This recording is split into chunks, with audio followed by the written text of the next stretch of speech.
Hi, it's me again, and got my sleeves rolled up, so I'm really ready for work on this one. Now, we talked about metabolic chaos. That's the real problem. The way it shows up in your body is symptoms. Now, it's important to realize that we're going through a process here of investigation into the hidden stressors and dysfunctions. You're still going to have to know what to do to fix it all. That's a different set of videos that I'll introduce to you maybe at the end of this. But we at least want to teach you to investigate what's going on inside your body, or if you're a practitioner, investigate what's going on inside your clients' or your patients' bodies. So that's what this little series of videos is all about. The last two items, energy production and nervous system, are tricky.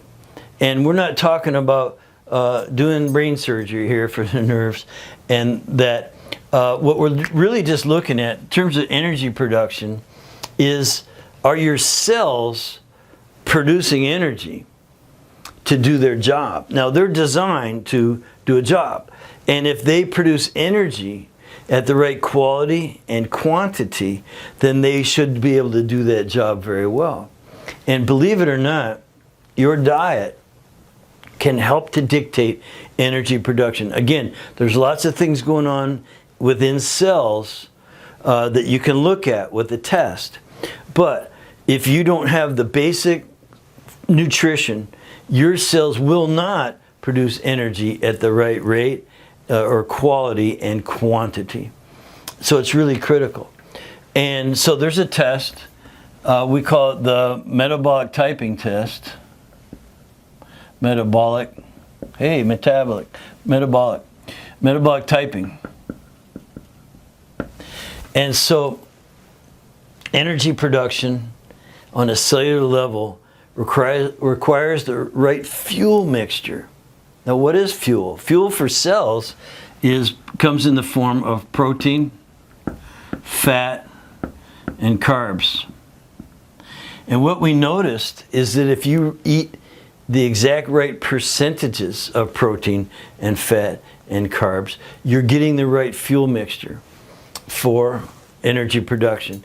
If you get energy production finely tuned, humming just right, then that cell will do its job better. It makes sense, doesn't it? And it's actually the way it works. So we have a test that will help us determine what is the right ratio of protein, fat, and carbs for you. Now, this should not be any surprise to anyone, because you've heard of protein types and you've heard of carb types. But nobody is exactly just one or the other. It's something that you need to have a general idea of where you should start, and then you should have a system of fine-tuning it. So pretend here's a metabolic rate. We have fast oxidizers and we have slow oxidizers. By oxidization, they're oxidizing, I mean burning of fuel. So we have fast burners and slow burners. And so if you're a fast burner, in order to produce a lot of energy, you need slow burning fuel. Slow burning fuel is protein and fat. Protein and fat burn slow. So if you are what we call a fast oxidizer, you need slow burning fuel. And if you are a slow oxidizer, then you certainly wouldn't want to eat a whole lot of that, would you? Because it burns slow. You'd want a lot of fast burning fuel. What is fast burning fuel? Carbohydrates.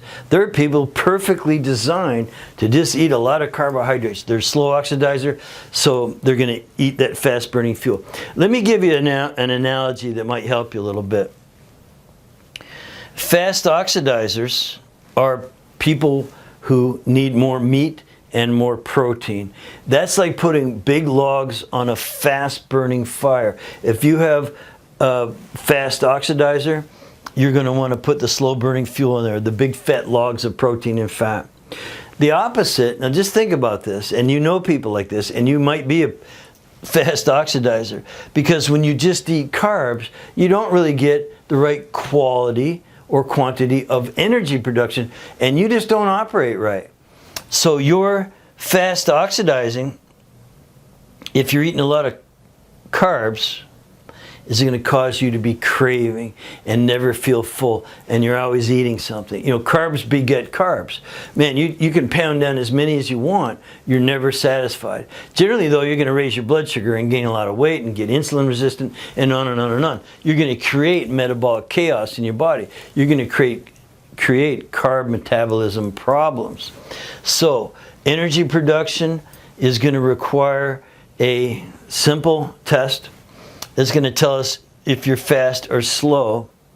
And then there's an ongoing process of dialing it in. So, you know, like, remember the old radios we used to dial in? Like, you'd go towards the sound, and it'd get louder and louder, and you'd think you have it just right, but you'd actually go past it to make sure, and then you'd dial it back. So in terms of the percentages of protein, fat, and carbs, we might have you start out here, because you're a fast oxidizer, and then you're going to have to dial it, you know, one way or the other to get it just right for you. And trust me on this, there's easy ways to know if you're getting any energy production at the right rate and quality and quantity. So I want to show you that, and I'm just going to go right into the next thing, because I said there's only 3 videos. So that's a really neat way to look at the nervous system. Pardon me, energy production. Now I'm looking here at nervous system, and that's the next thing. And so trust me on this too, system. So the nervous system also is really, really critical, because the nervous system, you remember from the brain-body diagram, you got somatic and you got autonomic. Every single cell in your body is connected to the nervous system, or, you know, and therefore to the brain and these kind of things. So some people just happen to be, let's just say, now let me back up a bit and say that the nervous system can be divided into 2 basic systems. We have the sympathetic,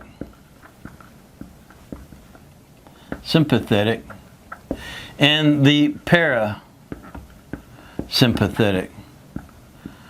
And I'll just say my spelling is pathetic, and my writing is too. But the sympathetic and parasympathetic kind of divide the nervous system, and they both help control the autonomic nervous system. So you breathe all the time, and you're digesting, and your heart is beating, and all these functions are going on automatically without you thinking about it. We call that the autonomic nervous system. And so that is divided into the sympathetic and the parasympathetic. Now, you know people, and you might know yourself as to which way you lean. Do you lean more sympathetic or more parasympathetic? So this is critical, because there is a really easy test that you can do that will tell us which way you're leaning. So it's just like that other line that we drew. You have the parasympathetic and the sympathetic.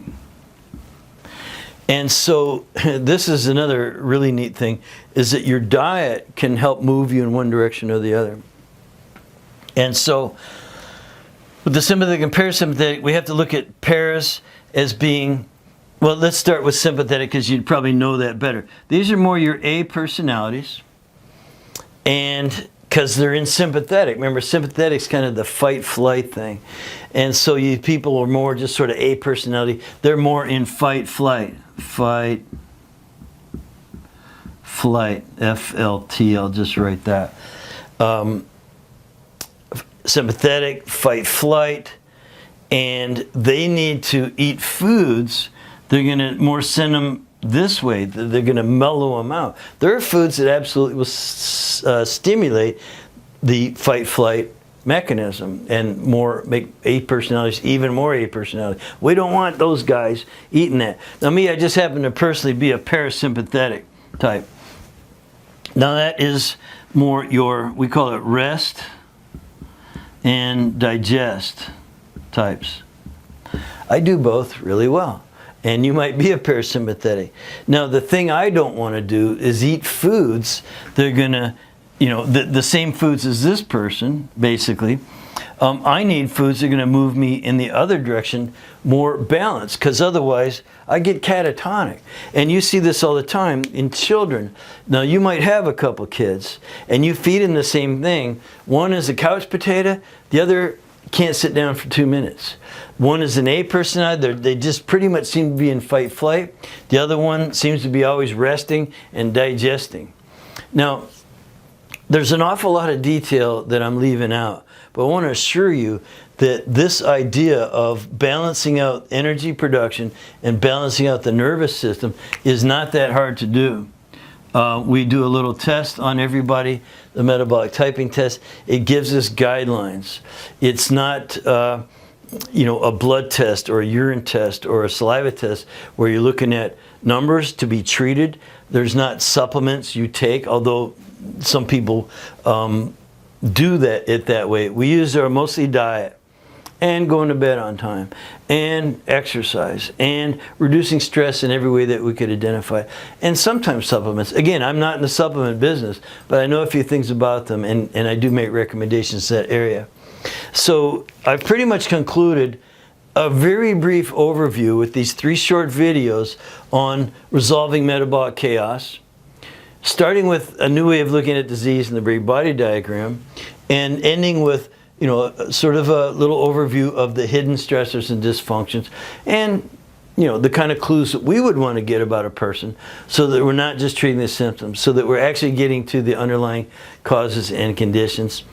And so that, which I'll show you in my next series of videos, we can develop, I'll just erase this, and I'll give you a little secret introduction to the solution for these things. The solution after we run the tests, so the solution after we run the test is to customize a diet, rest, exercise, stress reduction, and supplementation plan.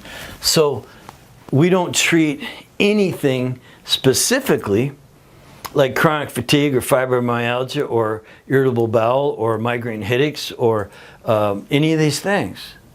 But we treat all of them, everything, non-specifically, get a few clues with some saliva, blood, urine, and stool, and also then introduce to you a very specified diet, rest, exercise, stress reduction, and supplementation plan. So I hope that sounds juicy to you. Can't wait to share more with you. And wherever you're looking at this, stay in touch with us. Get in contact. If there's a opt-in box, if there's something that we're asking you to do on the page where you found this video, please go do that. And I look forward to working with you.